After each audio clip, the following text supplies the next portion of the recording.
Hi there, Stampin' Friends.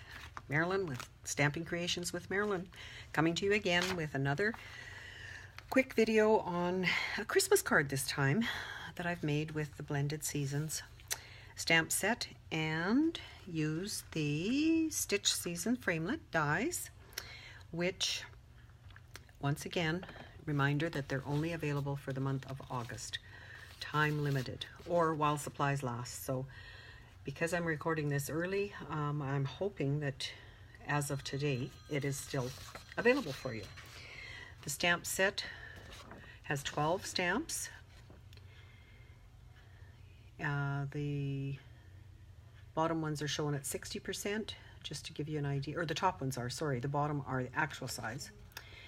And you can get the stitched framelits with it for 10% off.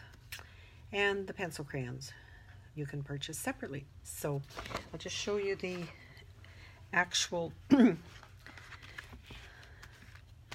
stamp sets while I have it this way. You can see lighting's not too bad, but I will work on that. 12 stamps in the two cases. These particular ones, whoops, this way, are amazing for watercolor. That'll be in my next video, so don't forget to come back and look for that one. So I'm going to take a couple minutes and turn the camera around so you can see the card that I'm going to show you that I made and give you a couple hints on what I did with it, and then we will continue on. So, once again, the gorgeous stamp case that my hubby made for me to store my stamp pads, markers, and refills in. And there, I'm hoping you can see my code, host code for the month, where you can find me to do your shopping. And let's get some stamping done. These are samples that I made.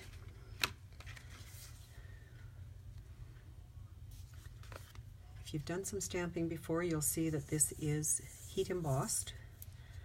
I did it on a rectangular piece to begin with and then trimmed it. I'll show you the trick that I found for doing that. The background is colored with the watercolor pencils.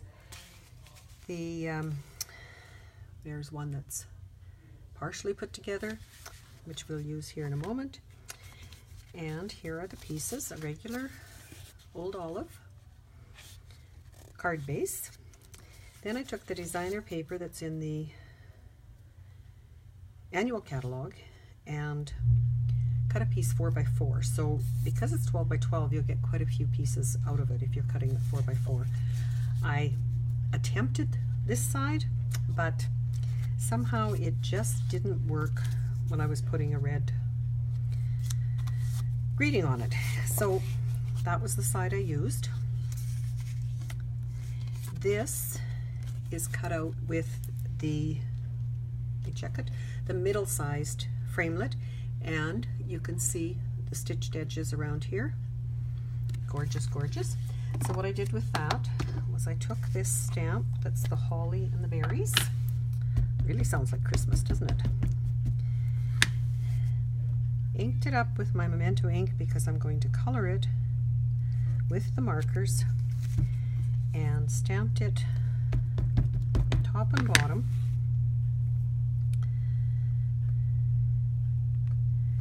Use the Memento ink, whoops, for any type of image that you are going to be coloring, because it won't run when you actually apply the color to it. So I did the, make sure you can see now, did the coloring with the watercolor pencils. Oh, I see I didn't have one out here. I used the real red for that. I used the old olive, which matches the, or coordinates with the card base. That humming you hear in the background is the air conditioner. sorry about that. So I'm first to admit I'm definitely not a great colorer, but I was impressed with, after I applied the color like this, and I did have, this one, crushed curry for the, just to give it a little bit of a different color there. Then I was able to take a blender pen, which you can buy these, turn it the right direction, 3 in a package, and with the green I was able to smooth out my coloring, and in my world it looked much better than the way I was just coloring with the pencil. Then, to give it again a bit of a pizzazz, I used Wink of Stella on the berries, and it again smoothed out the color as well as giving it a bit of a glimmer. I don't know if you can actually see it there or not, but we'll try. So once I had that done, I mounted that just with regular adhesive. I find if I use too many of the dimensionals, it increases the bulk when I'm mailing it, and I mail a lot of cards, and I don't want to cause any extra grief or cause damage on the envelopes when they're going out. So that would be my base of my card, and I'm not going to spend the time coloring all the rest of that with you watching. But for the greeting, I used heat embossing. So I used Versamark for my Merry Christmas greeting. And if you use Versamark, it takes a little longer to dry, so you have time to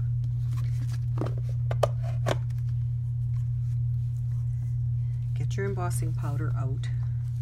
And even though I have a spoon in there, I quite often just do this kind of thing with it. I do have in my embossing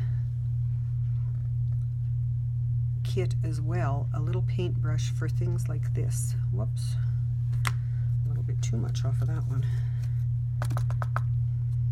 There. So any little extra pieces, if you notice them before you melt the embossing powder, you can brush them off with a brush like that. You'll notice on one of these, this one, you can see that I didn't get to it before. So just a hint there that will work. So then I would take that to my heat tool, and again, I'm not going to bore you with doing that. Heat it up, and through the magic of television or videos, I have it embossed. In order to trim it like I had on these, I used my trimming board, and I oh, if I can show you, place this at the 1/4 inch and this one here, so it's not much, but just enough to give it an angle, and it will, whoops, if I cut it straight it would. Anyway, you got the idea. And then turned it around and did the same on this side. There. Just to give it a little more detail. Cutting our paper trimmer is awesome because of all the measurements on it for that. So, whoops, lost that piece. Sorry about that.